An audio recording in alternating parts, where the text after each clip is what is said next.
यहोवा के लिए एक नया गीत गाओ, प्रभु यीशु के लिए एक नया गीत गाओ, यहोवा के लिए एक नया गीत गाओ, प्रभु यीशु के लिए एक नया गीत गाओ।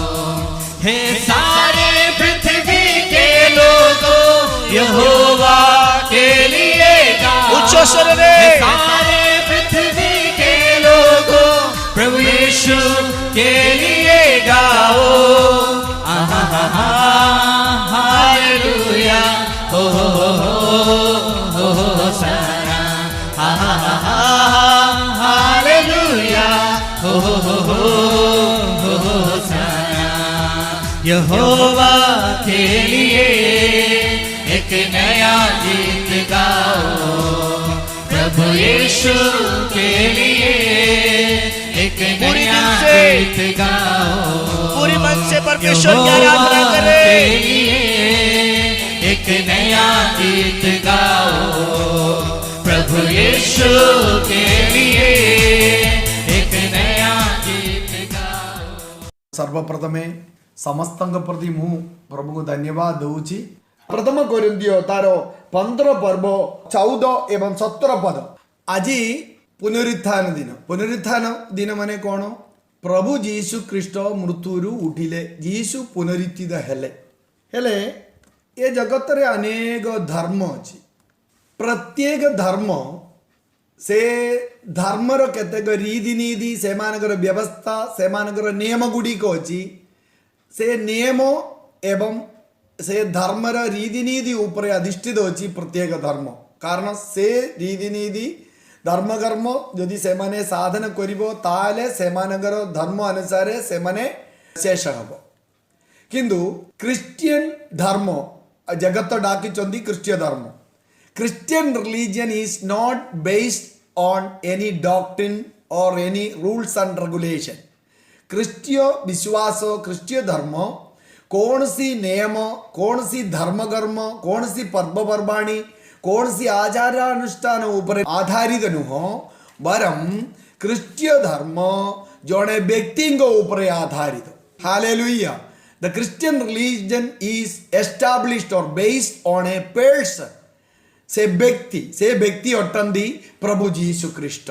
ताले से व्यक्ति तार जन्मरु मृत्यु पर्यंत से अनेक शिक्षा देले। परिशेषरे से प्रभु जीशु ख्रीष्ट मृत्युवरण पाइले, क्रूसार्पित हेले, समाधि पाइले, से पुनरुत्थित हेले, वर्तमान से जीवित अछंती। हेले जीशु ख्रीष्ट पुनरुत्थित हबा पर्यंत पवित्र शास्त्र रे एवं प्रभु जीशु ख्रीष्टंकर निज मुख द्वारा जो जो शिक्षा देइतिले से शिक्षा सबू एक्टिवेट हेगला। एक्टिवेट पद समस्ते बुझे। गोटे सिम कार्ड एक्टिवेट हेले ही कार्य हम आमको टेलीफोन करि परिबो। सिम कार्ड किनिले पॉकेट रे पकाइले कार्य हम नहीं, फोन रे पकाइगिरी सेटा एक्टिवेट करिबार अछि ताले हमें टेलीफोन करि परिबो। प्रभु जीशु ख्रीष्टंकर पुनरुत्थान हेबा पर्यंत एक्टिवेट न करितिबा गोटे सिम कार्ड परि तिला प्रभु जीशु ख्रीष्टंकर शिक्षा एवं समस्त उपदेश समस्त भाववाणी।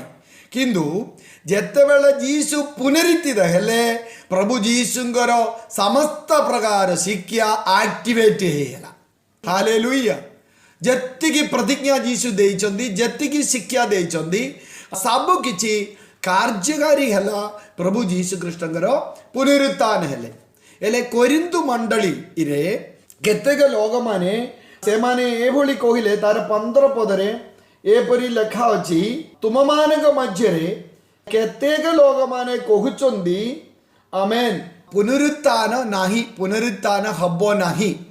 आउ क्लियरली कहिले कोरिन्थु मंडली रे केतेक लोक प्रभु जीशु ख्रीष्टंकर पुनरुत्थान होई नाही, तेणु करी आमर मध्य पुनरुत्थान नाही बोली लोक तार 12 पद प्रभु जीशु ख्रीष्ट मृत्युवरण पाई पुनरुत्थित हेले आमे प्रचार करूचु, किंतु ତୁମମାନେ କହୁଛ ପ୍ରଭୁ ଯୀଶୁ ପୁନରୁତ୍ଥିତ ହୋଇନାହିଁ, ନହେଲେ ପୁନରୁତ୍ଥାନ ନାହିଁ। ପାଉଲ କହୁଛନ୍ତି ଯଦି ଯୀଶୁ ପୁନରୁତ୍ଥିତ ହୋଇନାହିଁ ଆଉ ଆମେ ଯଦି ପୁନରୁତ୍ଥିତ ହେବୁନୁ ତାହେଲେ ଆମର ପ୍ରଚାର ବୃଥା, ଆମର ବିଶ୍ୱାସ ବୃଥା। ତାପରେ ପାଉଲ ବହୁତ କିଛି କଥା କହୁଛନ୍ତି।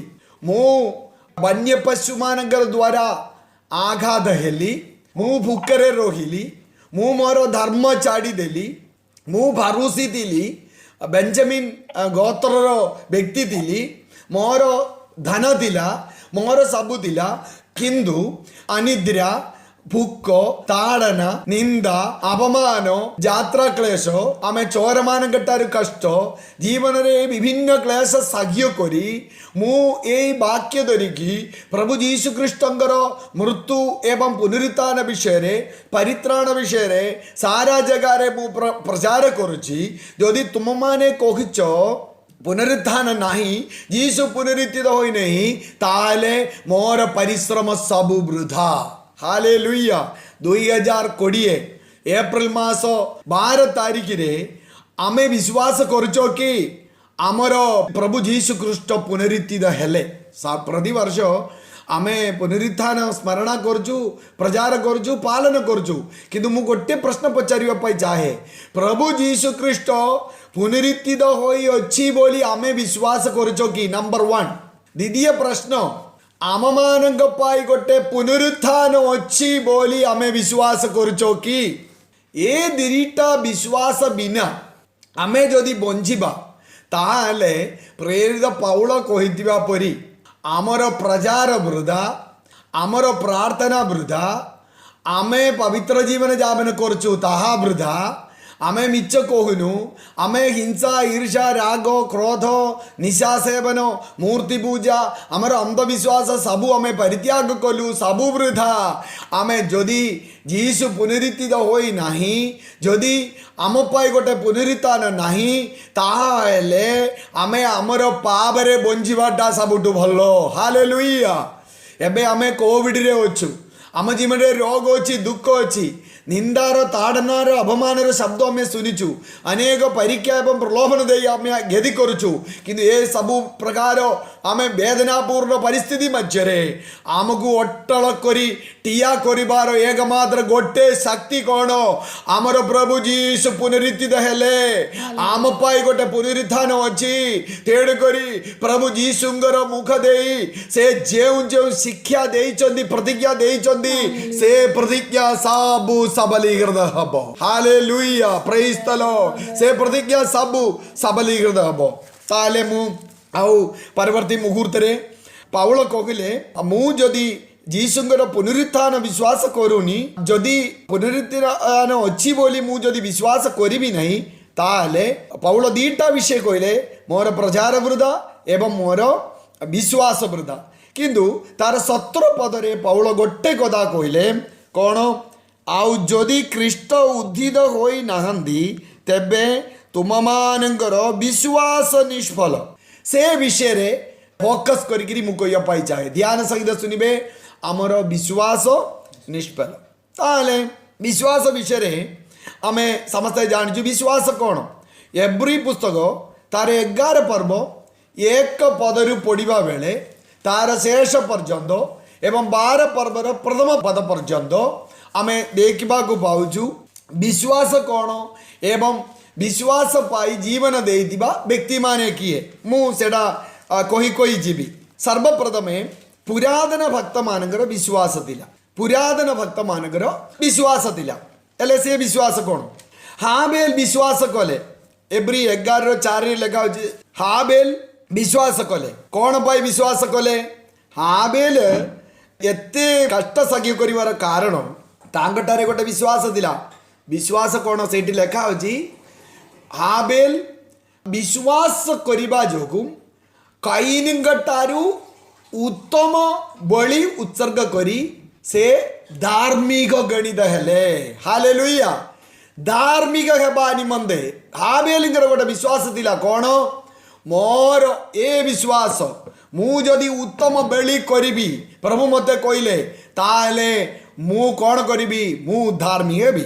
ହାନୋକ ବିଶ୍ୱାସ କଲେ, ସଦାପ୍ରଭୁ ପରମେଶ୍ୱରଙ୍କର ସାଙ୍ଗରେ ଚାଲିଲେ। ବନ୍ଧୁବାନ୍ଧବ ସବୁ ତାଙ୍କୁ ଝିକାଝିକି କଲେ, ଘରେ ରଖିବା ପାଇଁ ଚେଷ୍ଟା କଲେ, କିନ୍ତୁ ହାନୋକ ବିଶ୍ୱାସ ଦ୍ୱାରା ଆମେ ପ୍ରଭୁଙ୍କର ଅନୁଗତ ହୋଇ ରହିବା ଯୋଗୁଁ କ'ଣ ହେଲା, ମୃତ୍ୟୁ ନ ଦେଖିକିରି ସେ ସ୍ୱର୍ଗ ଆଡ଼େ ଗଲେ। ହାନୋକଙ୍କର ବିଶ୍ୱାସ ଥିଲା, ମାନେ ମୁଁ ଯଦି ବିଶ୍ୱାସ କରିବି ମୁଁ ମୃତ୍ୟୁ ଦେଖିବି ନାହିଁ, ମୁଁ ପ୍ରଭୁଙ୍କ ପାଖକୁ ଯିବି। ନୋହ ବିଶ୍ୱାସ କଲେ, କ'ଣ ବିଶ୍ୱାସ କଲେ, ମୁଁ ଯଦି ପ୍ରଭୁଙ୍କଠାରେ ବିଶ୍ୱାସ କରିବି, ମୁଁ ଏବଂ ମୋର ପରିଜନ ଜାହାଜରେ ଏଇ ବନ୍ୟାରୁ ମୁକ୍ତି ପାଇବି, ଆମେ ଏ ଡଙ୍ଗାରେ ସୁରକ୍ଷିତ ଭାବରେ ରହିବୁ, ଦିନ ଆସିବ ମୁଁ ଏବଂ ମୋର ପରିବାର ରକ୍ଷା ପାଇବ। ଆଜି ମଧ୍ୟ କହିବା ପାଇଁ ଚାହେଁ, କୋଭିଡ଼ ବୋଲି ଗୋଟେ ବନ୍ୟା ଧୀରେ ଧୀରେ ବଢ଼ି ବଢ଼ି ଆସୁଛି। ପାଣି ଆଧା ଫୁଟ ହେଲା, ଗୋଟେ ଫୁଟ ହେଲା, 2 ଫୁଟ ହେଲା, ଡଙ୍ଗା ତୟାର ଅଛି, ଜାହାଜର ଦ୍ୱାର ଖୋଲା ଅଛି, କିନ୍ତୁ ଏବେ ବି ଏ ଜାହାଜରେ ପ୍ରବେଶ କରିବା ପାଇଁ ସୁଯୋଗ ଅଛି। ଈଶ୍ୱରଙ୍କର କ୍ରୋଧ ବିଚାରର ପାଣି ବଢ଼ି ବଢ଼ି ବଢ଼ି ବଢ଼ି ଆସୁଛି, କିନ୍ତୁ ଏ ପାଣି ଯଦି ଗୋଟେ 3 ଫୁଟ 5 ଫୁଟ ହେବ, ଏ ଜାହାଜର କବାଟ ବନ୍ଦ ହେଇଯିବ। ମଣ୍ଡଳୀର କବାଟ ଏବେ ବି ଖୋଲା ଅଛି, ମଣ୍ଡଳୀର କବାଟ ଏବେ ବି ଖୋଲା ଅଛି, ଆରାଧନାର କବାଟ ଏବେ ବି ଖୋଲା ଅଛି। ଆମେନ୍, ହାଲେଲୁୟା। ଆମକୁ ପ୍ରାର୍ଥନା କରିବା ପାଇଁ କବାଟ ଖୋଲା ଅଛି, ପରିତ୍ରାଣ ପାଇବା ପାଇଁ, ବାପ୍ତିସ୍ମ ପାଇବା ପାଇଁ, ଆତ୍ମାରେ ପୂର୍ଣ୍ଣ ହେବା ପାଇଁ, ପବିତ୍ର ଜୀବନ ଯାପନ କରିବା ପାଇଁ ଏବେ ବି ଜାହାଜର କବାଟ ଖୋଲା ଅଛି। ପ୍ରବେଶ କରିବା ପାଇଁ ଏ କୋଭିଡ଼ର ଜଳ ବଢ଼ି ବଢ଼ି ଆସୁଛି, ମୃତ୍ୟୁର ଆମେନ୍ ଏ ଜଳ ବଢ଼ି ବଢ଼ି ଆସୁଛି, ଈଶ୍ୱରଙ୍କର କ୍ରୋଧ ବିଚାରର ଆମେ ସେ ଜଳ ବଢ଼ି ବଢ଼ି ଆସୁଛି। ଆମେ ଜାହାଜ ବଢ଼ି ବଢ଼ି ଉପରକୁ ଯାଉଛି। କଦେ ସମୟ ଆସିବ ପହରିକିରି ତା ପାଖକୁ ଆସିଲେ ମଧ୍ୟ ଭିତରେ ପଶି ପାରିବ ନାହିଁ। ସଦାପ୍ରଭୁ ପରମେଶ୍ୱର ସ୍ୱର୍ଗର ତାଳ ଆଣିବେ, ସଦାପ୍ରଭୁ ପରମେଶ୍ୱର ସ୍ୱୟଂ ଗେଡ଼ା ପକାଇବେ। ଅନୁଗ୍ରହର ଯୁଗର ଗେଡ଼ା ଯଦି ପଡ଼ିବ, ଜଣେ ମଧ୍ୟ ପୁଣି ଥରେ କେତେ କାନ୍ଦିଲେ ମଧ୍ୟ, କେତେ ଛାତି ବାଡ଼େଇଲେ ମଧ୍ୟ ଆମେ ଉଦ୍ଧାର ପାଇପାରିବ ନାହିଁ। ତାହେଲେ ନୋହ ପୂର୍ବ କାଳରେ ସେ ବିଶ୍ୱାସ କଲେ, କ'ଣ ବିଶ୍ୱାସ କଲେ, ମୁଁ ଏବଂ ମୋର ପରିଜନ ଉଦ୍ଧାର ପାଇବି। ଆଜି ମୋତେ ଶୁଣିବା ଲୋକ, ଆମେ ଯଦି କେହି ଏପର୍ଯ୍ୟନ୍ତ ହାଲେଲୁୟା ଏଇ ଆମେ ପ୍ରଭୁ ଯୀଶୁଙ୍କର ଶରୀରର ଅଂଶ ହେଇପାରି ନାହିଁ, ଈଶ୍ୱରଙ୍କର ରାଜ୍ୟରେ ପ୍ରବେଶ କରିପାରି ନାହିଁ, ପବିତ୍ର ଜୀବନରେ ପ୍ରବେଶ କରିପାରି ନାହିଁ, ଆପଣଙ୍କୁ ଆଜି ମଧ୍ୟ ପ୍ରଭୁ ସୁଯୋଗ ଦେଇଛନ୍ତି। ଆପଣ ଅନୁତାପ ସହିତ, ପ୍ରାର୍ଥନା ସହିତ ଏଇ ଜାହାଜରେ ପ୍ରବେଶ କରିବା ପାଇଁ ଚେଷ୍ଟା କରନ୍ତୁ। ଆବ୍ରାହାମ ବିଶ୍ୱାସ କଲେ, କ'ଣ ବିଶ୍ୱାସ କଲେ, ପ୍ରଭୁ ଗୋଟିଏ ଦେଶ ତାଙ୍କୁ ଦେବେ। ଏ ଜଗତର ଗୋଟେ ମାଟି ନୁହଁ। ପରିଚୟ ଆବ୍ରାହାମଙ୍କର ଶେଷ ବିଷୟରେ ଏଭଳି ପୁସ୍ତକରେ ଲେଖା ଅଛି। ଆବ୍ରାହାମ ଆମେନ୍ ଗୋଟିଏ ଦେଶ ପ୍ରତି ତାଙ୍କର ବିଶ୍ୱାସ ଥିଲା। କ'ଣ, ପ୍ରଭୁ ତାଙ୍କ ପାଇଁ ହସ୍ତ ନିର୍ମିତ ଏବଂ ଈଶ୍ୱରଙ୍କ ଦ୍ୱାରା ନିର୍ମିତ ହାଲେଲୁୟା ସେ ସ୍ୱର୍ଗୀୟ ଗ୍ରହ, ସେ ନୂତନ ଜେରୁସଲେମ, ଆମେ ସେ ସୁନାରେ ବିଭିନ୍ନ ପ୍ରକାର ବହୁମୂଲ୍ୟ ପ୍ରସ୍ତରରେ ତୟାରୀ ହୋଇଥିବା ସେ ନୂତନ ଜେରୁସଲେମ, ସେ ଗ୍ରହ ତାଙ୍କ ପାଇଁ ଆମେ ନିଜ ରୂପେ ପ୍ରଭୁ ଦେବେ ବୋଲି ସେ ବିଶ୍ୱାସ କରିବା ଯୋଗୁଁ ଆବ୍ରାହାମ କ'ଣ କଲେ, ତାଙ୍କର ପିତା ମାତା ପରିବାର ବନ୍ଧୁବାନ୍ଧବ ତାଙ୍କର ନିଜ ଦେଶ ପରିତ୍ୟାଗ କରି ସେ ଯାତ୍ରା ଆରମ୍ଭ କଲେ। ମୋତେ ଯେତିକି ବିଶ୍ୱାସୀଗଣ ଆଜି ଦିନ ବେଳେ ଏଇ ଶ୍ରୀମତୀ ଭିତରେ ବସିକିରି ଶୁଣିଛନ୍ତି, ହାଲେଲୁୟା, ମୁଁ ଆପଣମାନଙ୍କୁ କହିବା ପାଇଁ ଚାହେଁ, ଆମେ ମଧ୍ୟ ଅନେକ ବିଷୟ ପରିତ୍ୟାଗ କଲୁ। ହାଲେଲୁୟା, ଆମର ଧନ ସମ୍ପତ୍ତି, ଆମର ସ୍ଥାନ ମାନ, ଜଗତର ସୁଖ ଆମେ ପରିତ୍ୟାଗ କଲୁ। ଆମେ ବର୍ତ୍ତମାନ ଆବ୍ରାହାମଙ୍କ ପରି ଆମର ଯାତ୍ରା କରୁଛୁ। ଆମର ଲକ୍ଷ୍ୟ କ'ଣ, ଲୋଟଙ୍କ ପରି ସୋଦୋମ ପର୍ଯ୍ୟନ୍ତ ସେ ତାଙ୍କର ତମ୍ବୁ ଆମେ ସେ ଏକ୍ସଟେଣ୍ଡ କରି କରି କରି କରି ସୋଦୋମରେ ରହିଗଲା। ସେଭଳି ଆମେ ଏ ପାର୍ଥିବ ଜଗତର ଯେକୌଣସି ଗୋଟେ ବିଷୟରେ ଆସକ୍ତ ହୋଇ ଏଠାରେ ଏ ଜଗତର ତମ୍ବୁ ଭିତରେ ପରିସମାପ୍ତ ହେବା, ଏ ମାଟିରେ ଆମେ ଶେଷ ହେବା ତାହା ନୁହଁ। ଆମର ମୃତ୍ୟୁ ପରେ ପ୍ରଭୁ ଆମ ପାଇଁ ଗୋଟେ ସୁନ୍ଦର ଗ୍ରହ ତିଆରି କରୁଛନ୍ତି। ହାଲେଲୁୟା, ସେ ଗ୍ରହରେ ଆମେ ପ୍ରବେଶ କରିବା, ସେ ସ୍ୱର୍ଗ ଆଡ଼େ ଯିବା ପାଇଁ ଲକ୍ଷ୍ୟ ରଖିକିରି ଆମେ ମଧ୍ୟ ଆଗ ଯିବା। ଈଶ୍ୱରଙ୍କର ହସ୍ତ ନିର୍ମିତ ଏବଂ ଭିତ୍ତିମୂଳ ବିଶିଷ୍ଟ ଗୋଟେ ସୁନ୍ଦର ଗ୍ରହର ଭରସାରେ ଆବ୍ରାହାମ ଯାତ୍ରା କଲେ, ଆବ୍ରାହାମ ମଧ୍ୟ ବିଶ୍ୱାସ କଲେ। ତାପରେ ଆପଣମାନେ ଦେଖନ୍ତୁ, ବିଶ୍ୱାସ ସମ୍ପର୍କରେ ନୂତନ ନିୟମରେ ପ୍ରଭୁ ଯୀଶୁ ଖ୍ରୀଷ୍ଟଙ୍କର ଜନ୍ମ ସମ୍ପର୍କରେ ମାରିୟମ ବିଶ୍ୱାସ କଲେ। ମାରିୟମ ଯଦି ବିଶ୍ୱାସ କରିନଥାନ୍ତେ, ଦୂତଙ୍କର ବାଣୀରେ ବିଶ୍ୱାସ କରିନଥାନ୍ତେ, ମୁଁ ତୁମର ଦାସୀ, ତୁମର ଇଚ୍ଛା ମୋଠାରେ ସବଲ ହଉ ବୋଲି ସେ କହିନଥାନ୍ତା। ମାରିୟମ ବିଶ୍ୱାସ କରିବାରୁ ଯୀଶୁ ଜନ୍ମ ହେଲେ। ଜୋସେଫ ବିଶ୍ୱାସ କରିବା ଦ୍ୱାରା ନିନ୍ଦା ସହ୍ୟ କଲେ। ଜୋସେଫ ତାଙ୍କର ସ୍ତ୍ରୀଙ୍କୁ ପରିତ୍ୟାଗ କରିନାହାନ୍ତି, ଗ୍ରହଣ କଲେ। ମେଷକ ପାଳକମାନେ ବିଶ୍ୱାସ କରିବା ଦ୍ୱାରା ସେମାନେ ଯୀଶୁଙ୍କୁ ଦେଖିବା ପାଇଁ ଗଲେ। ପଣ୍ଡିତମାନେ ବିଶ୍ୱାସ କରିବା ଦ୍ୱାରା ନକ୍ଷତ୍ର ଦେଖିଲା ବେଳେ ସେମାନେ ବିଶ୍ୱାସ କଲେ ରାଜା ଜନ୍ମି ଅଛନ୍ତି, ତେଣୁକରି ସେମାନେ ଯୀଶୁଙ୍କୁ ଦେଖିବା ପାଇଁ ଗଲେ। ବୃଦ୍ଧ ସିମେୟନ ବିଶ୍ୱାସ କରିବା ଦ୍ୱାରା ଯୀଶୁଙ୍କୁ ଦେଖିଲେ। ହାନ୍ନା ବିଶ୍ୱାସ କରିବା ଦ୍ୱାରା ପ୍ରଭୁ ଯୀଶୁଙ୍କୁ ଦେଖିଲେ। ବାପ୍ତିଜିତ ୟୁହନ୍ନ ବିଶ୍ୱାସ କରିବା ଦ୍ୱାରା ପ୍ରାନ୍ତରରେ ମାନ ପରିବର୍ତ୍ତନ ପ୍ରଚାର କଲେ। 12 ଜଣ ଶିଷ୍ୟମାନେ କ'ଣ କଲେ? ସେମାନେ ବିଶ୍ୱାସ କରିବା ଦ୍ୱାରା ଆମେନ୍ ବିଭିନ୍ନ ପ୍ରକାର ବ୍ୟସ୍ତ ଜୀବନ ଯାପନ କରିଥିବା, ବହୁତ କ୍ୟାଲିବର ଥିବା, ଶକ୍ତିଶାଳୀ, ବୁଦ୍ଧିଶାଳୀ, କ୍ଷମତାଶୀଳ, ପରିଶ୍ରମଶାଳୀ ଆମେନ୍ ଶିଷ୍ୟମାନେ ସେମାନେ ପ୍ରଭୁ ଯୀଶୁ ଖ୍ରୀଷ୍ଟଙ୍କର ଅନୁଗାମୀ ହେଲେ। ତେଣୁକରି କ'ଣ ହେଲା? ସାରା ଜଗତ ପ୍ରଚାରିତ ହେଲା। ହାଲେଲୁୟା। 12 ଜଣ ଶିଷ୍ୟମାନେ ଯଦି ପ୍ରଭୁ ଯୀଶୁ ଖ୍ରୀଷ୍ଟଙ୍କଠାରେ ବିଶ୍ୱାସ କରିନଥାନ୍ତେ, ଆଜି ଆମ ପରି ଲୋକମାନେ ପରିବର୍ତ୍ତନ ପାଇନଥାନ୍ତା। ପ୍ରେରିତ ପାଉଳ ବିଶ୍ୱାସ କରିବା ଦ୍ୱାରା ପ୍ରଭୁଙ୍କ ପାଇଁ ତାଙ୍କର ଜୀବନ ସମର୍ପଣ କଲେ। ପ୍ରାୟ 2ଟା ମହାଦେଶରେ, ୟୁରୋପରେ ଏବଂ ଏସିଆରେ ସୁସମାଚାର ପ୍ରଚାର କରିବା ପାଇଁ ପ୍ରେରିତ ପାଉଳଙ୍କୁ ପ୍ରଭୁ ବ୍ୟବହାର କଲେ।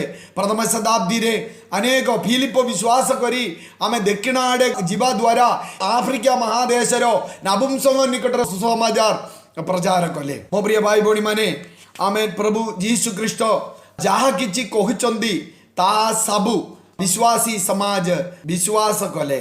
ତାହେଲେ ପ୍ରେରିତ ପାଉଳ କୋରିନ୍ଥୀ ମଣ୍ଡଳୀକୁ କହୁଛନ୍ତି, ବିଶ୍ୱାସୀମାନେ ଶୁଣନ୍ତୁ, ତୁମମାନେ ଯଦି କହୁଛ ପ୍ରଭୁ ଯୀଶୁ ଖ୍ରୀଷ୍ଟ ପୁନରୁତ୍ଥିତ ହୋଇନାହିଁ, ତାହେଲେ ମୋର ପ୍ରଚାର ବୃଥା, ମୋର ବିଶ୍ୱାସ ବୃଥା। ଆଜି ପ୍ରଭାତରେ ଆମେ କହିପାରିବେ କି ଆମର ପ୍ରଭୁ ଯୀଶୁ ପୁନରୁତ୍ଥିତ ହୋଇଛନ୍ତି? ହାଲେଲୁୟା। ତାହେଲେ ମୁଁ ପରବର୍ତ୍ତୀ ବିଷୟ, ପ୍ରଭୁ ଯୀଶୁ ଖ୍ରୀଷ୍ଟଙ୍କର ପୁନରୁତ୍ଥାନର ପ୍ରମାଣ କ'ଣ? ଆମେ କହୁଛୁ ଯୀଶୁ ପୁନରୁତ୍ଥିତ ହେଲେ। ଶିଷ୍ୟମାନଙ୍କୁ ପଚାରିଲେ ସେମାନେ କହିବେ ହଁ ଯୀଶୁ ପୁନରୁତ୍ଥିତ ହେଲେ, ଆମେ ଜାଣିଛୁ। ସ୍ତ୍ରୀମାନଙ୍କୁ ପଚାରିଲେ କହିବେ, ମରିୟମଙ୍କୁ ପଚାରିଲେ କହିବେ ହଁ ମୁଁ ଜାଣିଛି ଯୀଶୁ ପୁନରୁତ୍ଥିତ ହେଲେ। ସେମାନଙ୍କୁ କିଛି ପ୍ରମାଣ ଅଛି। ଆମେ ଯଦି ବୁଦ୍ଧି ଦ୍ୱାରା ଚିନ୍ତା କରିବା, ପ୍ରମାଣ କିଛି ଅଛି କି? କିନ୍ତୁ ମୁଁ ଆପଣମାନଙ୍କୁ କେତେକ ପ୍ରମାଣ ଦେବା ପାଇଁ ଚାହେଁ। ପ୍ରଥମ ପ୍ରମାଣ, ଆମ ହସ୍ତରେ ଯେଉଁ ପବିତ୍ର ବାକ୍ୟ ପ୍ରଭୁ ଦେଇଛନ୍ତି, ପବିତ୍ର ବାଇବଲ କହୁଛନ୍ତି ପ୍ରଭୁ ଯୀଶୁ ପୁନରୁତ୍ଥିତ ହେଲେ। ହାଲେଲୁୟା। ଯଦି ଆମେ ବାଇବଲରେ ବିଶ୍ୱାସ କରୁଛୁ, ବାଇବଲର ଆମେ 4ଟା ସୁସମାଚାରରେ ଏବଂ ପରବର୍ତ୍ତୀ ପ୍ରତ୍ୟେକ ପୁସ୍ତକରେ, ନୂତନ ନିୟମ ପୁସ୍ତକରେ ଅନେକ ଥର ଲେଖା ଅଛି ପ୍ରଭୁ ଯୀଶୁ ଖ୍ରୀଷ୍ଟ ପୁନରୁତ୍ଥିତ ହୋଇଅଛନ୍ତି। ତେଣୁକରି ବାଇବଲ ଆମ ପାଇଁ ଗୋଟେ ଭଲ ପ୍ରମାଣ ଅଟେ। ଯଦି ଆପଣମାନେ ବାଇବଲରେ ବିଶ୍ୱାସ କରନ୍ତି, ଆଉ କିଛି ପ୍ରମାଣ ଆମକୁ ଦରକାର ନାହିଁ। ଈଶ୍ୱର ନିଶ୍ଚିତ ବାକ୍ୟ କହୁଛନ୍ତି ପ୍ରଭୁ ଯୀଶୁ ପୁନରୁତ୍ଥିତ ହେଲେ। ପ୍ରଥମ କୋରିନ୍ଥୀୟ 15 ପର୍ବ 3ରୁ 8 ପର୍ଯ୍ୟନ୍ତ ଆପଣମାନେ ଘରେ ବସିକିରି ପରେ ପଢ଼ିବେ, ଟିକେ ନୋଟି କରିବେ। ପ୍ରଥମ କୋରିନ୍ଥୀୟ 15ର 3ରୁ 8 ପର୍ଯ୍ୟନ୍ତ ପ୍ରଭୁ ଯୀଶୁ ଖ୍ରୀଷ୍ଟଙ୍କର ପୁନରୁତ୍ଥାନ ବିଷୟରେ ପାଉଳ ଲେଖିଛନ୍ତି। ପାଉଳ କହିଲେ, ଏକଦମ ପ୍ରଭାତରେ ଅନ୍ଧକାର ଥିବା ସମୟରେ ସ୍ତ୍ରୀମାନେ ଗଲେ ଯୀଶୁଙ୍କୁ ସୁଗନ୍ଧ ଦ୍ରବ୍ୟ ଲେପନ କରିବା ନିମନ୍ତେ ସମାଧିକୁ ଗଲେ। ସେମାନେ ଯୀଶୁଙ୍କର ପୁନରୁତ୍ଥାନର ସାକ୍ଷୀ। ପିତର ଯୀଶୁଙ୍କର ପୁନରୁତ୍ଥାନର ସାକ୍ଷୀ। ତୋମା ପ୍ରଭୁ ଯୀଶୁଙ୍କର ପୁନରୁତ୍ଥାନର ସାକ୍ଷୀ। ଯୀଶୁ ଯେତେବେଳେ ସ୍ୱର୍ଗାରୋହଣ କଲେ, ଯେତିକି ଲୋକ ସେଠାରେ ଅପେକ୍ଷା କରିଥିଲେ ସେମାନେ ଯୀଶୁଙ୍କର ପୁନରୁତ୍ଥାନର ସାକ୍ଷୀ। 500 ଲୋକ ବୋଲି ସେଠି ଲେଖା ଅଛି। ଏମ୍ଆଇକୁ ଯାଇଥିବା ଶିଷ୍ୟମାନେ ପ୍ରଭୁ ଯୀଶୁଙ୍କର ପୁନରୁତ୍ଥାନର ସାକ୍ଷୀ। ହାଲେଲୁୟା। ଆଉ ଅନେକ ସାକ୍ଷୀ ଅଛି, ତାହା ମଧ୍ୟ ମୁଁ କହିବି। ପ୍ରଥମ ଅଛି ଈଶ୍ୱରଙ୍କର ବାକ୍ୟ ପ୍ରଭୁ ଯୀଶୁ ଖ୍ରୀଷ୍ଟଙ୍କ ପୁନରୁତ୍ଥାନର ସାକ୍ଷୀ ଦେଉଛନ୍ତି। ଦ୍ୱିତୀୟ ହେଉଛି ଦୀର୍ଘ 2000 ବର୍ଷ ହେଲା ବର୍ତ୍ତମାନ ଯେତିକି ରାଜ୍ୟରେ କୋଭିଡ ପହଞ୍ଚିଛି, ସେତିକି ରାଜ୍ୟରେ ସୁସମାଚାର ପହଞ୍ଚି ନାହିଁ। ସେଇଟା ବହୁତ ଗୋଟେ ଦୁଃଖର କଥା। କୋଭିଡ ବିଷୟରେ ଯେକୌଣସି ଇଣ୍ଟିରିୟର ଗାଁରେ ଲୋକମାନଙ୍କୁ ପଚାରିଲେ ମଧ୍ୟ କୋଭିଡ ଜାଣିଛନ୍ତି, କିନ୍ତୁ ଲୋକମାନେ ପ୍ରଭୁ ଯୀଶୁ ବିଷୟରେ ଜାଣିନାହାନ୍ତି। ଏଇଟା ଗୋଟେ ଦୁଃଖର କଥା। କିନ୍ତୁ ବିଶ୍ୱର 4 କୋଣରେ ଥିବା ବିଭିନ୍ନ ଜାତି, ଗୋଷ୍ଠୀ, ବଂଶ, ଗୋତ୍ର, ଭାଷାବାଦୀ ଲୋକମାନଙ୍କ ମଧ୍ୟରୁ କୋଟି କୋଟି ଲୋକ ପରିବର୍ତ୍ତନ ପାଇଲା। ବିଶ୍ୱାସୀମାନଙ୍କର ସଂଖ୍ୟା ଗୋଟେ ବିଷୟ କହୁଛନ୍ତି ପ୍ରଭୁ ଯୀଶୁ ପୁନରୁତ୍ଥିତ ହେଲେ। ତୃତୀୟ, ଆପଣମାନେ ଯଦି ଜେରୁସଲେମକୁ ଯିବେ, ଜେରୁସଲେମିଲେ ଅନେକ ସମାଧି ସ୍ଥଳ ଅଛି, କବରସ୍ଥାନ ଅଛି, କିନ୍ତୁ ସେ ଭିତରେ ଗୋଟିଏ କବରସ୍ଥାନ ଖାଲି ପଡ଼ିଛି। ସେ କବରସ୍ଥାନ ଆମକୁ ଗୋଟିଏ ଆମେ କଥା କହୁଛନ୍ତି, ସେ ଏଠାରେ ନାହାନ୍ତି, ପ୍ରଭୁ ଯୀଶୁ ପୁନରୁତ୍ଥିତ ହେଲେ। ହାଲେଲୁୟା। ଅନେକ ମହାନ ମହାନ ଲୋକମାନଙ୍କର ସମାଧି କବରସ୍ଥାନ ବନ୍ଦ ଅଛି, ମାଟି ପୋତି ଦେଇଛି। ଆମର ମହାତ୍ମା ଗାନ୍ଧୀ, ଏବ୍ରାହମ ଲିଙ୍କନ, ଆଉ ବଡ଼ ବଡ଼ ଧନୀ ଲୋକ, ଫିଲ୍ମ ଷ୍ଟାର ମାନେ ସମସ୍ତଙ୍କର ସମାଧି ସ୍ଥାନ ବନ୍ଦ ଅଛି। କିନ୍ତୁ ଏ ପୃଥିବୀରେ ଏକମାତ୍ର ଗୋଟେ ଖବର ଏପର୍ଯ୍ୟନ୍ତ ବନ୍ଦ କରିପାରିବ ନାହିଁ। 2000 ବର୍ଷ ତଳେ ହାଲେଲୁୟା ତାହା ଖୋଲିଗଲା, ଏବେ ମଧ୍ୟ ତାହା ଖୋଲା ଅଛି। ସେ ସମାଧି ଅଛି ଆମର ପ୍ରଭୁ ଯୀଶୁ ଖ୍ରୀଷ୍ଟଙ୍କର ସମାଧି। ଯୀଶୁଙ୍କର ସମାଧି ଦେଖିବା ପାଇଁ ଲୋକମାନେ ବର୍ତ୍ତମାନ ଯାଉଛନ୍ତି ଟୁରିଷ୍ଟ ପ୍ଲେସ ବୋଲି କହିକିରି। ସମସ୍ତେ କହୁଛନ୍ତି ଯୀଶୁ ଏଠାରେ ନାହାନ୍ତି, ଯୀଶୁ ପୁନରୁତ୍ଥିତ ହେଲେ। ହେଲେ କାଲି କବରସ୍ଥାନ କହୁଛନ୍ତି ଯୀଶୁ ପୁନରୁତ୍ଥିତ ହେଲା। ଚତୁର୍ଥ ବିଷୟ, ଆଜି ମଧ୍ୟ ପରିବର୍ତ୍ତନ ଘଟୁଛି। ଅନେକ ଲୋକ ପ୍ରଭୁ ଯୀଶୁଙ୍କୁ ଗ୍ରହଣ କରୁଛନ୍ତି। ଆମର ରାମପୁର ସାଗରରେ, ଓଡ଼ିଶାରେ, ପୃଥିବୀର ଚାରି କୋଣରେ ଆଜି ମଧ୍ୟ ମଣ୍ଡଳୀ ନଥିଲେ ମଧ୍ୟ ଆରାଧନା ଗ୍ରହକୁ ଲୋକ ଯାଉନାହାନ୍ତି, ସତ କଥା। କିନ୍ତୁ ଆପଣଙ୍କୁ ଏ ସତ କଥା ମୁଁ କହିବା ପାଇଁ ଚାହେଁ, ୟୁଟ୍ୟୁବ ଦେଖିକିରି, ସ୍ୱପ୍ନ ମାଧ୍ୟମରେ, ଦର୍ଶନ ମାଧ୍ୟମରେ, ବ୍ୟକ୍ତିଗତ ସୁସମାଚାର ମାଧ୍ୟମରେ ଆଜି ମଧ୍ୟ ସହସ୍ର ସହସ୍ର ଲୋକ ପ୍ରଭୁ ଯୀଶୁଙ୍କୁ ଗ୍ରହଣ କରୁଛନ୍ତି। ଏହା ଗୋଟେ ସତ କଥା ଆମକୁ ଡାକିରି କହୁଛନ୍ତି ଆମର ପ୍ରଭୁ ଯୀଶୁ ପୁନରୁତ୍ଥିତ ହେଲେ। ପଞ୍ଚମ ବିଷୟ, ହାଲେଲୁୟା, ପ୍ରଭୁ ଆମେ ପ୍ରଭୁଙ୍କ ଠାରୁ ପାଇଥିବା ପବିତ୍ର ଆତ୍ମାଙ୍କର ବାପ୍ତିସ୍ମା। କେତେ ଜଣ ପବିତ୍ର ଆତ୍ମାଙ୍କର ଶକ୍ତି ଅନୁଭବ କରୁଛନ୍ତି? ମୁଁ ପବିତ୍ର ଆତ୍ମାଙ୍କର ଶକ୍ତି ପାଇଛି, ପବିତ୍ର ଆତ୍ମାଙ୍କର ମୁଦ୍ରା ପାଇଛି, ପବିତ୍ର ଆତ୍ମା ମୋ ହୃଦୟରେ ବାସ କରୁଛନ୍ତି, ପବିତ୍ର ଆତ୍ମାଙ୍କର ଅଭିଷେକ ମୁଁ ପାଇଛି, ମୁଁ ପରଭାଷା ପାଇଛି, ପବିତ୍ର ଆତ୍ମାଙ୍କର ବରଦାନ ମୁଁ ପାଇଛି।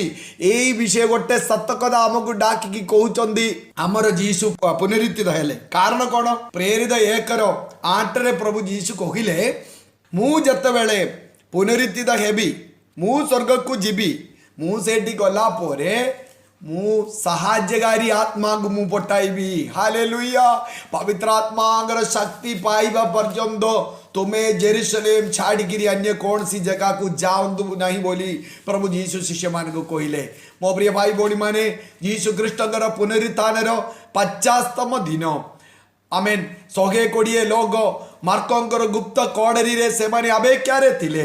ସେମାନେ ପ୍ରାର୍ଥନା କରିଥିଲେ କ'ଣ ପାଇଁ?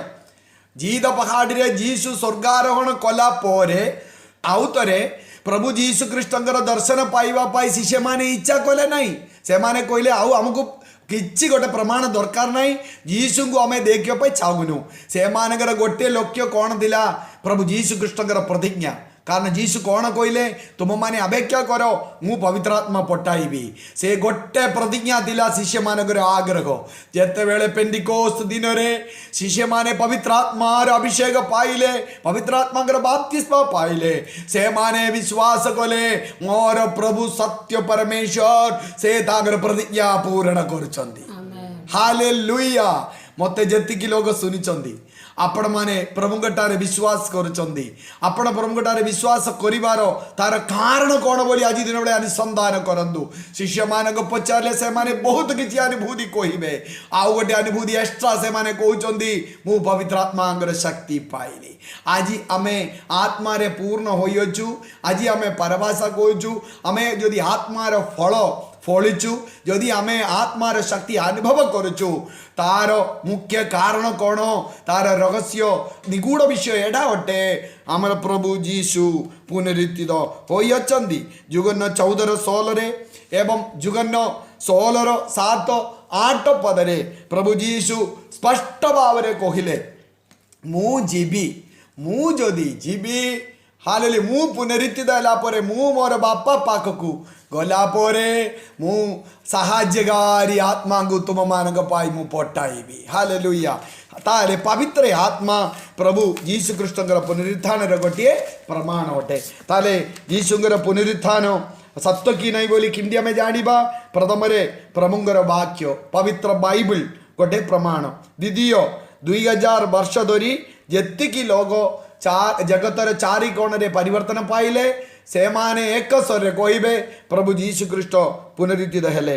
जेरुसलेम से काली कब्रस्तान कहते प्रभु जीशु पुनरुत्थित हेले आज जो माने परिवर्तन पाउचंदी उद्दीपना पाउचंदी सुसमाचार प्रचार चली से पचार कहबे प्रभु जीशु ख्रीष्ट पुनरुत्थित हेले पंचम विषय आमे पाइदिबा पवित्रात्मांगर बाप्तिस्मा पवित्रात्मांगर शक्ति एक स्वर रे कहउचंदी हमर प्रभु जीशु पुनरुत्थित होई अछि आउ गोटे संदेश मध्य देकरी मु समाप्त करी प्रभु जीशु ख्रीष्टंकर पुनरुत्थान संदेश कौन जीशु पुनरुत्थान हेउ हेउ कौन कौन संदेश दे नंबर 1 मत्तीर सुसमाचार 28 5 पद एवं 10 पद सेठरे कौन लगा जीशु कौन कहले भय करना फियर नॉट भय करंतु नहीं कारण जीशु को देखा आसुवा स्त्री माने भय करते भयभीत है गोटे विषय जानिबा मनुष्य जीवन सबुठु बड़ समस्या हूँ भय ताले मनुष्य सम्मुखीन होबार सबुठु बड़ समस्या समाधान करने जीशु पुनरुत्थित है तेणुक जीशु कहले मु पुनरुत्थित होइछि तुम्हें भय कर ना भय मनुष्यर बड़ गोटे समस्या जड़े छोट पिलाटी जन्म हवा समय से भय अच्छी आम समस्ते जाचु छोट पिला समय 3 प्रकार भय अच्छी कौन 3 प्रकार भय नंबर 1 हूँ पिलामानकर गोटे भय से एकाकी अवस्था माँ जदि पाखे नथिबो बापा पाखे नथिबो से माने एकला दिले से भय लोनलीनेस भय एकाकी अवस्थार भय ये भय तार गोटे छोट अवस्था पिला जते बेले बड़ी बड़ी बड़ी बड़ी आसबे शरीर जते बेले बढ़ुची मोटा हो से अनुसार ये एकाकी अवस्थार भय बढ़ी बढ़ी चली तेणुक गोटे 70 वयस पर 80 वयस पर 90 वयस पर बापा माँ मान पचारतु से सबुठ बड़ भय से एकला अच्छा आजिकल अधिकांश घरे आमर ओडिशा रे समस्ते अच्छा बापा माँ पिला माने समस्ते अच्छा किंतु डेवलप्ड कंट्रीज अपन जातु केरला नहले अमेरिका यूरोप इत्यादि जगह जातु विराट गोटे घर थी से घर मध्य गोटे कुकुर थी माँ एकुटिया थी नहले बापा एकुटिया थी नहले बापा माँ एकुटिया थी निश्चय से जीवन में भय अच्छी हेल्ले छोट अवस्था मनुष्य जीवन में भय अच्छी लोनलीनेस एकाकी अवस्था किंतु जीशु कहले भय कर ना मु तुम मान सांगे अच्छी जुगांत पर्यंत मु तुम मान सांगे अच्छी मु केबे भी तुमको अनाथ हो छाड़ जदि आज मत शुणा लोक मैंने किए भावुंट मु एकला अच्छी मोर स्त्री मो पाई ना मोर स्वामी मो पाखे ना मोर बापा माँ मो पाखे ना मत साहाय्य करने कहीं नहांती मो जीवन में मुझे एकाकी अवस्था अच्छा किंतु प्रभु आज दिन बेले आपण मान गोटे साहस दियंती भय कर ना आमर प्रभु जीशु जीवित अच्छा हालेलुया आमर बापा माँ बंधु बांधव सबुदिन आमको छाड़ी चली जीवे किंतु मृत्युंजय पुनरुत्थित जीशु 2000 वर्ष तले पुनरुत्थित देले कौन पाई मो सहित आपण सहित आमर एकाकी समय रोग समय दुख समय अभाव समय आम सांगे सहवर्ती हो रोईबा निमंते जीशु आम पाई पुनरुत्थित हेले हालेलुया छोट पिला मानकर द्वितीय भय तले पड़ो दैट मीन्स फेलियर तले पड़ो से तले पड़ो बोली भय माँ हाथ रे बापा हाथ रे अन्य मान हाथ रे बस पिला माने छमकुचंती माने से तले बेले बेले कटारे पिला को आम पकई देऊ टिके पर दूर रे रही देखु से शुई थी कि दीटा गोड़ हाथ टेकिकी बाड़ेवाटा आम देखु कहीं से हटा तले पड़ा भाया भावी आम जीवन में ये भय ना कि आम तले पड़ो भय नुह किंतु तले पड़ा तार अर्थ हूँ फेलियर आमर एजुकेशन रे फेलियर शिक्षा रे फेलियर आमर आर्थिक क्षेत्र रे फेलियर कुटुंब जीवन रे पराजय आमर स्वास्थ्य रे पराजय आमर अनेक योजना करछि पराजय आमर बिजनेस रे पराजय विभिन्न प्रकार विषय आम जीवन में पराजय भय हालेलुया तले पड़ो मोर बिजनेस भांगी मोर चाकरी नष्ट हो मोर आर्थिक क्षेत्र में पराजय हम मोर जीवन हालेलुया गोटे पराजय मो द्वारा किसी लाभ नहीं ये पराजय भय अनेक हृदय अच्छी किंतु प्रभु जीशु कहते भय कर ना मु तुमको आशीर्वाद करी मु तुम एजुकेशन को साहाय्य करी मु तुम बिजनेस विषय मु देखी मु तुम स्वास्थ्य विषय देखी मु तुम परिवार समस्या मु देखी मु तुम समस्त समस्या को उत्तर देवी हालेलुया तृतीय भय छोट पिला मानकर अच्छी अंधकार ମାନେ ଡାର୍କନେସ୍ ଦେଖିଲେ ଛୋଟ ପିଲାମାନଙ୍କୁ ବହୁତ ଭୟ। ଆମ ଜୀବନରେ ମଧ୍ୟ ଆମେ ଅନ୍ଧକାରପୂର୍ଣ୍ଣ ଅବସ୍ଥା ଆମ ଜୀବନରେ ଆସେ। ହାଲେଲୁୟା। ଅନ୍ଧକାର ମାନେ କ'ଣ? ଭବିଷ୍ୟତ ଦେଖିପାରିବ ନାହିଁ, ପରବର୍ତ୍ତୀ କ'ଣ ଅଛି ଜାଣିପାରିବ, ସେଇଟା ହେଉଛି ଅନ୍ଧକାରର ଅର୍ଥ। ହାଲେଲୁୟା। ଶାସନକର୍ତ୍ତା ମାନଙ୍କୁ ଭୟ, ଅନ୍ଧକାର ମାଡ଼ି ପଡ଼ିଛି। ବେପାରୀ ଲୋକମାନଙ୍କର ଅନ୍ଧକାର ମାଡ଼ି ପଡ଼ିଛି। ରୋଗୀମାନଙ୍କୁ ଗୋଟେ ଅନ୍ଧକାର, କ୍ୟାନ୍ସର, ଟିବି, କୋଭିଡ ହେବ କି, ସେ ରୋଗ ହେଲେ ପରବର୍ତ୍ତୀ କ'ଣ ହେବ, ଅନ୍ଧକାର ମାଡ଼ି ପଡ଼ିଛି। ମୋର ପାଠ କମ୍ପ୍ଲିଟ୍ ହେଲା, ମୋର ଚାକିରି ନାହିଁ, ମୋର ଭବିଷ୍ୟତ କ'ଣ ହେବ। ବିବାହ ହେଲା କିନ୍ତୁ ମୋର ଭବିଷ୍ୟତ କେମିତି ଆଗକୁ ଯିବି। ହାଲେଲୁୟା। ବହୁତ ପ୍ରୋଗ୍ରାମ ମୁଁ କରୁଛି କିନ୍ତୁ ମୋର ଏ ପ୍ରୋଗ୍ରାମ ସଫଳ ହେବ କି ଭବିଷ୍ୟତ ମୁଁ ଜାଣିପାରିନି, ଅନ୍ଧକାର ମାଡ଼ି ପଡ଼ିଛି। କିନ୍ତୁ ପବିତ୍ର ବାଇବଲ କୁହେ, ପ୍ରଭୁ ଯୀଶୁ କହିଲେ, ଭୟ କର ନା, ଫିୟର ନଟ୍, ଡୋଣ୍ଟ ବି ଅଫ୍ରେଡ୍, ତୁମେ ଭୟ କର ନା, ମୁଁ ତୁମ ସାଙ୍ଗରେ ଅଛି ବୋଲି ପ୍ରଭୁ ଯୀଶୁ ପ୍ରତିଜ୍ଞା ଦେଲେ। ହେଲେ ଯୀଶୁଙ୍କର ଦ୍ୱିତୀୟ ସନ୍ଦେଶ ହେଉଛି ମାର୍କୋସ ସୁସମାଚାର 16:6 ଏପରି ଲେଖା ଅଛି, ବିସ୍ମୟାନ୍ୱିତ ହୁଅ ନା। ମାର୍କୋସ 16:6, ବିସ୍ମୟାନ୍ୱିତ ହୁଅନ୍ତୁ ନାହିଁ। ମലയാളം ഭാഷയിൽ എപ്പോഴും ലെഖା ଅଛି ഭ്രമിക്കേണ്ട, ഭ്രമിക്കേണ്ട, ഡോണ്ട് ബി അമേസ്ഡ്। ഇംഗ്ലീഷിലെ എമേസ്ഡ് നോട്ട്, എമേസ്ഡ് നോട്ട്, എമേസിംഗ്। ଆମେ ବିସ୍ମୟାନ୍ୱିତ ହେଉଛି। କେତେକ ହଠାତ୍ ଆମେ କେତେକ ଖବର ଶୁଣିବା ବେଳେ ଆମେ ଏଭଳି ବିସ୍ମୟାନ୍ୱିତ ହେବାର ଅବସ୍ଥା ଅଛି। ହାଲେଲୁୟା। କିନ୍ତୁ ଗୋଟେ ବିଷୟ ଜାଣନ୍ତୁ, ଏ କୋଭିଡ ପ୍ରତି ଆମେ ବିସ୍ମୟାନ୍ୱିତ ହୁଅନ୍ତୁ ନାହିଁ। ଯଦି ଆମେ ଏ କୋଭିଡରେ ମରିବା, କାହିଁକି ଆମେ ଭୟ କରିବା? ପୁଣି ଥରେ ଆମେ ପ୍ରଭୁଙ୍କର କୂଳରେ ଅନନ୍ତତାରେ ଆମେ ବାସ କରିବା ପାଇଁ ଯାଉଛୁ।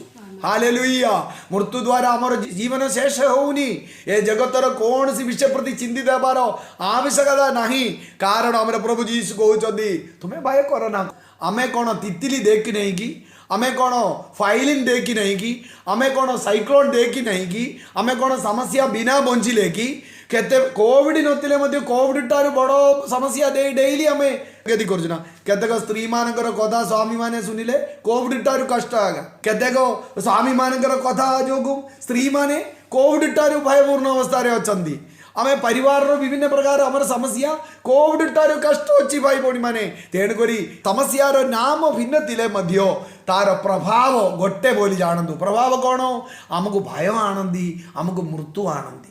ସବୁ ସମସ୍ୟାରେ ଭୟ ଅଛି, ବେଦନା ଅଛି, ଆମକୁ ମୃତ୍ୟୁ ଅଛି। ଏ ତିନିଟା ଜିନିଷ ବିନା ଗୋଟେ ସମସ୍ୟା ବି ନାହିଁ। ତେଣୁକରି ଯୀଶୁ ଆଗରୁ କହୁଛନ୍ତି ବିସ୍ମୟାନ୍ୱିତ ହୁଅ ନା। ତୃତୀୟ ବିଷୟ ପ୍ରଭୁ ଯୀଶୁ ଖ୍ରୀଷ୍ଟଙ୍କର ପୁନରୁତ୍ଥାନର ସନ୍ଦେଶ ମାର୍କୋସ 16:6, ଲୁକ 24:5 ଲେଖା ଅଛି। କ'ଣ ଲେଖା ଅଛି ସେଠି?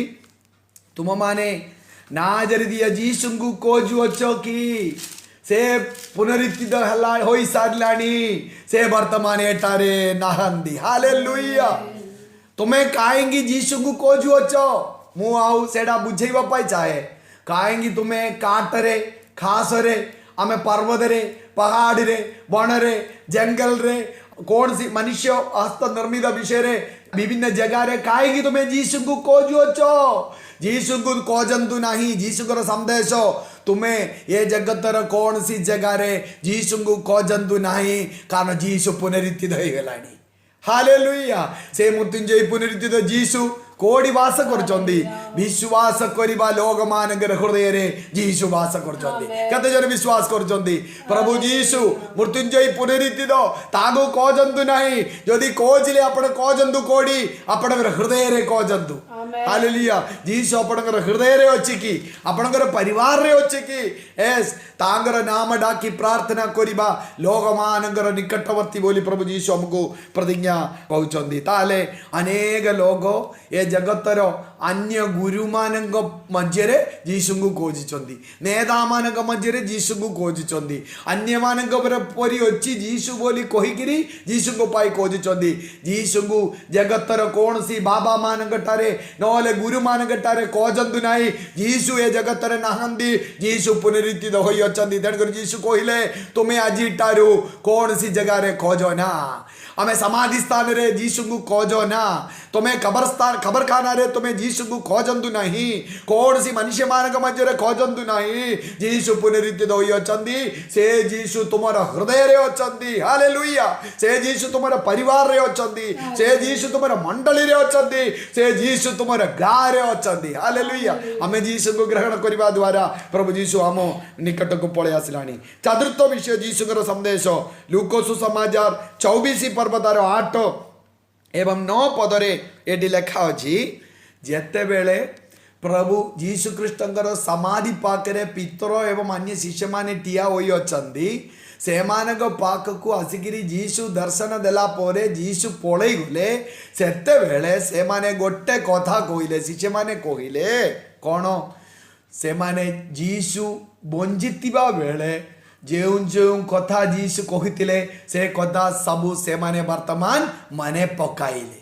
हालेलुया जीशु ख्रीष्टंकर पुनरुत्थानर गोटे प्रमाण कोन प्रभुंकर प्रत्येक कथा आमे मने पकाउछु प्रेज द लॉर्ड प्रभुंकर पवित्र वाक्य आमे डेली पढिछु मते सुनिबा भाई बडी माने केते जन प्रभुंकर वाक्य डेली पढिचोंदी केते जन बाइबल पढिचोंदी केते जन नूतन नियम पढिचोंदी केते जन पुरातन नियम पढिचोंदी जदि आपण आमे ईश्वरंकर पवित्र वाक्य पढ़िबे प्रभुंकर आमे कथा सबु आपण मने पकाइबे स्मरण करिबे तार अर्थ एतिकी मात्र प्रभु जीशु ख्रीष्ट पुनरुत्थित हेले हालेलुया ताले जीशु कहिले आमे शिष्य माने कहिले आमे जीशु बंजितिबा बेले जहा किछि कहितिला सबु किछि गोटे गोटे गोटे गोटे गोटे गोटे से माने मने पकाइले तेण करी चारिटा सुसमाचार आमे पाइलु जीशुकर कथा सबु बाइबल रे आसीबार कारण से माने जीशुकर सबु कथा से माने स्मरणा कले से मानकर मने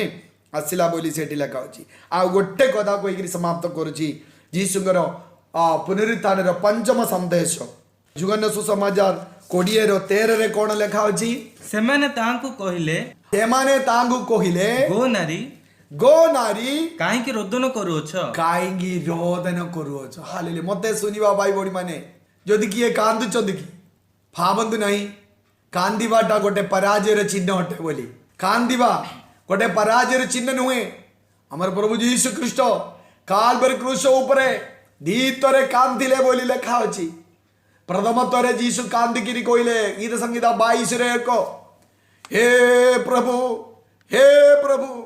तुम्हें खाएगी मते परित्याग कलो बोली कोई पार्टी करी कांदिले खाएगी मते छाड़ी देलो बापा एली एली लम्मा सबक्तानी यीशुकर प्रथम क्रंदन प्रभु तुम्हें मते काहेगी परित्याग कर द्वितीय कांद शेष मुहूर्त रे यीशु उच्च स्वर रे पार्टी करी कांदिला परे तांगर आत्मा को पितांग हस्त रे समर्पण कले हालेलुया यीशु ख्रीष्टकर कांत बंद करिया पाई यीशुकर वेदना उणा करिया पाई सैनिक माने यीशुकर पार्टी रे गोटे वेदना संहारी विनेगर गोटे स्पंज रे बुड़ेकिरी यीशुकर पार्टी रे लगाई देइथिले किंतु प्रभु यीशु मना कले यीशु कहले तुमर पेन किलर मते दरकार नहीं तुमर पैसा मते दरकार नहीं तुमर साहाय्य मते दरकार नहीं ए समय रे मते साहाय्य करिया पाई तुमर आवश्यकता लोड़ा नहीं जगत रे कौन सी मीडिया दरकार नहीं कौन सी निशा मते दरकार नहीं बार मते दरकार मोर स्वर्गस्थ पितांगर साहाय्य हालेलुया हमर प्रभु जीशु क्रूस रे कांदिले कांदिबा पाई तांगर शक्ति दिला भाई बोडी माने ए दिन मानगरे हमर विभक्य परिस्थिति मजरे जीशु कहउचंदी गो नारी तुम्हें काहेंगी कांदुचो किंतु मु आपन को कहबा पाई चाहे यीशु ताहा कहबार कारण अटे आजिकल अनेक लोक मानकर क्रंदन आनंदर क्रंदन नुओ निराशार क्रंदन हालेलुया से स्त्री कांदिले निराशा रे कांदिले किंतु मु आपण मान को गोटिए अनुमति दउची आपण निराशा रे कांदंतु नहीं किंतु आनंद रे कांदंतु हालेलुया रोग आसीबा बेले कोविड समय रे आर्थिक समस्या आसीबा बेले आपणकर एकाकी समय रे आपणकर दुख आसीबा बेले भय आसीबा बेले भार आसीबा बेले आमे जते बेले प्रभु आपणकर हृदय रे भोज दियंदी आपण आनंद सहित प्रभु निकट रे क्रंदन करंतु हालेलुया प्रभु यीशु ପିତାଙ୍କ ନିକଟରେ ଆନନ୍ଦ ସହିତ କାନ୍ଦିଲେ, କଠିନ ବେଦନାରେ କାନ୍ଦିଲେ। ତାର କାରଣ ଅଛି, ଆଜି ଯେଉଁମାନେ କାନ୍ଦୁଛନ୍ତି ସେମାନଙ୍କୁ ବଳ ଦେବା ନିମନ୍ତେ, ସେମାନଙ୍କୁ ଉଦ୍ଧାର ଦେବା ନିମନ୍ତେ ଆମର କୁଟୁମ୍ବ ପ୍ରାର୍ଥନାରେ, ଆମର ପ୍ରାର୍ଥନାର ରୁମ୍ରେ କମରାରେ ଏକାକୀ ଅବସ୍ଥାରେ ଆମେ ଯେତେବେଳେ ପ୍ରାର୍ଥନା କରୁଛୁ, ଆମର ସେ ପ୍ରାର୍ଥନାକୁ କ୍ରନ୍ଦନକୁ ଉତ୍ତର ଅଛି ଭାଇ ଭଉଣୀମାନେ। କାରଣ ଆମର କ୍ରନ୍ଦନକୁ ଉତ୍ତର ଦେବା ନିମନ୍ତେ ଆମର ପ୍ରଭୁ ଯୀଶୁ ଖ୍ରୀଷ୍ଟଙ୍କର କ୍ରନ୍ଦନକୁ ଉତ୍ତର ପାଇଲା ନାହିଁ। ଯୀଶୁ ଯେତେବେଳେ କାନ୍ଦିଲେ କ୍ରୁସରେ ଯୀଶୁକୁ କିଛି ଉତ୍ତର ମିଳିଲା ନାହିଁ। କାରଣ ସେ ସମୟରେ ଯଦି ପିତା ଈଶ୍ୱର ପ୍ରଭୁ ଯୀଶୁକୁ କ୍ରୁସରେ ଓହ୍ଲେଇ ଦେଇଥାନ୍ତେ, ତାଙ୍କର ପ୍ରାଣ ପୁଣି ଥରେ ଦେଇଥାନ୍ତେ, ଆମର ପରିତ୍ରାଣ କେବେ ବି ସାଧନ ହେଇନଥାନ୍ତା। ଆମର ପରିତ୍ରାଣ ପୂରଣ ହେବା ନିମନ୍ତେ, ଆମର ମୁକ୍ତି ସାଧନ ହେବା ନିମନ୍ତେ ଆମର ପ୍ରଭୁ ଯୀଶୁ ଖ୍ରୀଷ୍ଟ କାଲବରୀ କ୍ରୁସରେ ଆମ ପାଇଁ ଏକାକୀ ଅବସ୍ଥା ଦେଇ ଗେଦି କଲେ, ବେଦନାଗ୍ରସ୍ତ ଅବସ୍ଥା ଦେଇ ଗେଦି କଲେ। ସେ ଯୀଶୁ ଆମକୁ କହୁଛନ୍ତି ନିରାଶାରେ କାନ୍ଦନା। ହାଲେଲୁୟା। ତାହେଲେ ପ୍ରଭୁ ଯୀଶୁ ଖ୍ରୀଷ୍ଟଙ୍କର ସନ୍ଦେଶ ପୁଣି ଥରେ ତାର ସଂଗ୍ରହ କହିକିରି ମୁଁ ସମାପ୍ତ କରିବା ପାଇଁ ଚାହେଁ। ଆଜି ଏ ପୁନରୁତ୍ଥାନର ସନ୍ଦେଶ କ'ଣ? ବିପତ୍ତରେ ପରିପୂର୍ଣ୍ଣ, ଭୟରେ ପରିପୂର୍ଣ୍ଣ ଏହି ପରିସ୍ଥିତି ମଧ୍ୟରେ ହାଲେଲୁୟା ସାରା ଜଗତରେ କ୍ରନ୍ଦନ ଭାଇ ଭଉଣୀମାନେ। ଆପଣମାନେ ମିଡ଼ିଆ ଦେଖୁଛନ୍ତି, ମୁଁ ଗୋଟେ ଖବର ପାଇଲି, ରୋଗୀମାନେ ଆମେ ଡକ୍ଟରଙ୍କର ସାହାଯ୍ୟ ନଥିବା ଯୋଗୁଁ, ଅକ୍ସିଜେନ ନଥିବା ଯୋଗୁଁ, ଭେଣ୍ଟିଲେଟର ନଥିବା ଯୋଗୁଁ ରୋଗୀମାନେ ତଳେ ପଡ଼ିକିରି ଛଟପଟ ହେଇକିରି ସେମାନେ ମରି ଯାଉଛନ୍ତି। ଶ୍ୱାସ ପାଇ ଲୋକମାନେ ଆଜି କାନ୍ଦୁଛନ୍ତି ଭାଇ ଭଉଣୀମାନେ। ଆଜିର ସବୁଠୁ ବଡ଼ ଆବଶ୍ୟକତା ପଇସା ନୁହଁ, ଆମେ ଚାକିରି ନୁହଁ, ଖାଦ୍ୟ ନୁହଁ, ଏସି ନୁହଁ, ଜଗତର କୌଣସି ସୁବିଧା ନୁହଁ। ଆଜିର ସବୁଠୁ ବଡ଼ ଆବଶ୍ୟକତା ଶ୍ୱାସ ବାୟୁ ଅଟେ। ଶ୍ୱାସ ବାୟୁ ପାଇ ପ୍ରତ୍ୟେକ ରାଜ୍ୟର ଗଭର୍ଣ୍ଣମେଣ୍ଟ ଭେଣ୍ଟିଲେଟର, ଅକ୍ସିଜେନ ସିଲିଣ୍ଡର ତୈୟାର କରିସାରିଲାଣି। କାହିଁକି? ଲୋକ ଜାଣିସାରିଲାଣି ଆଉ ଶ୍ୱାସ ମିଳିବ ନାହିଁ। ଶ୍ୱାସ ଦେବା ପାଇଁ ସମସ୍ତ ରାଜ୍ୟ ତୈୟାର ହେଇଛନ୍ତି ଭାଇ ଭଉଣୀମାନେ। ଏଭଳି ଗୋଟେ ଭୟଭୀତ ଅବସ୍ଥା ମଧ୍ୟରେ ପ୍ରଭୁ କହୁଛନ୍ତି ଭୟ କର ନା। ହାଲେଲୁୟା, ଭୟ କର ନା। ଆମେ ଦ୍ୱିତୀୟ ଯୀଶୁ କହିଲେ ବିସ୍ମୟାନ୍ୱିତ ହୁଅନ୍ତୁ ନାହିଁ। ଏ 2020ରେ ବିସ୍ମୟାନ୍ୱିତ ହୁଅନ୍ତୁ ନାହିଁ, କିନ୍ତୁ ଗୋଟେ ବିଷୟରେ ବିସ୍ମୟାନ୍ୱିତ ହେବା। କାରଣ ବିସ୍ମୟାନ୍ୱିତର ଇଂଲିଶ ଅର୍ଥ ହେଉଛି ୱଣ୍ଡରଫୁଲ୍, ଏମେଜିଂ। ଆମେ ଏସେୟା ଭବିଷ୍ୟତ ବକ୍ତା ତାର 9 ପର୍ବରେ କ'ଣ ଲେଖା ଅଛି?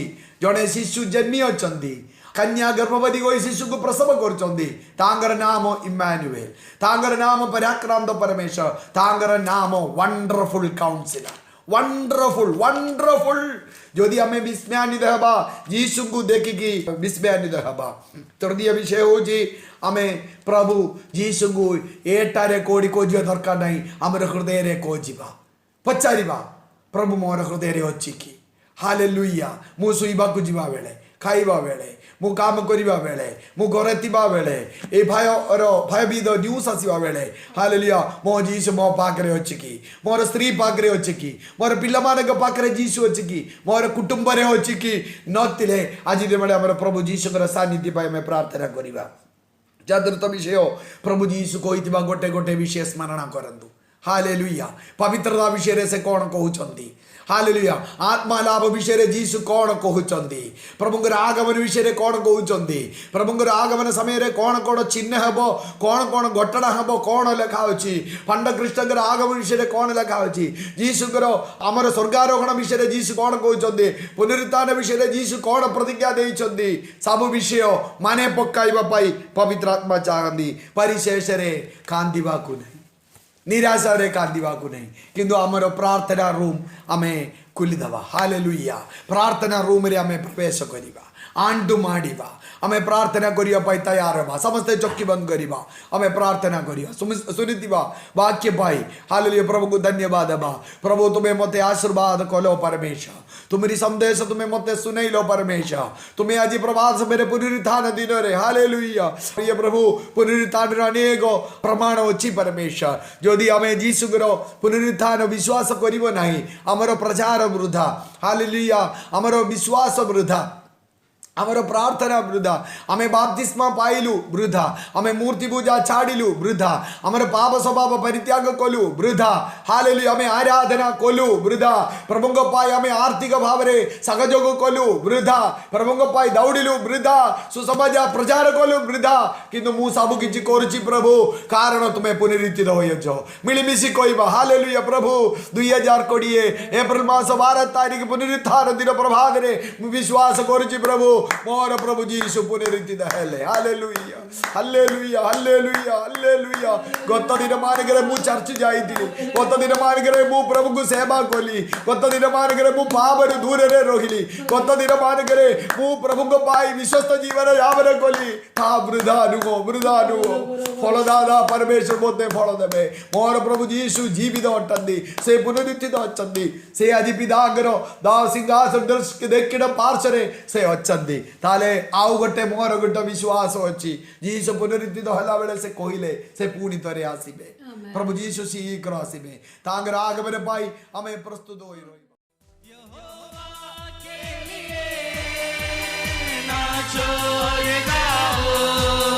प्रभु यीशु के लिए नाचो और गाओ यस लॉर्ड हालेलुया यहोवा के लिए नाचो और गाओ प्रभु यीशु के लिए नाचो और गाओ आओ हम मिलकर उसके नाम को ऊंचा उठाए आओ हम मिलकर उसके नाम को ऊंचा उठाए हालेलुया होसना हालेलुया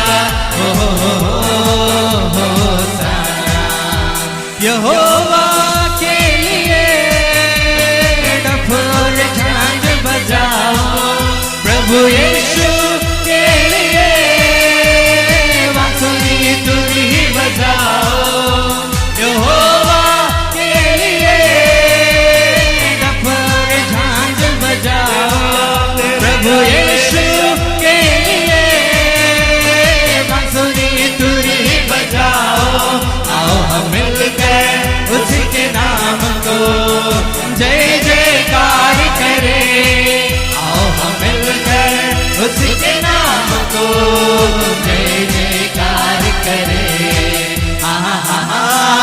हालेलुया होसना हालेलुया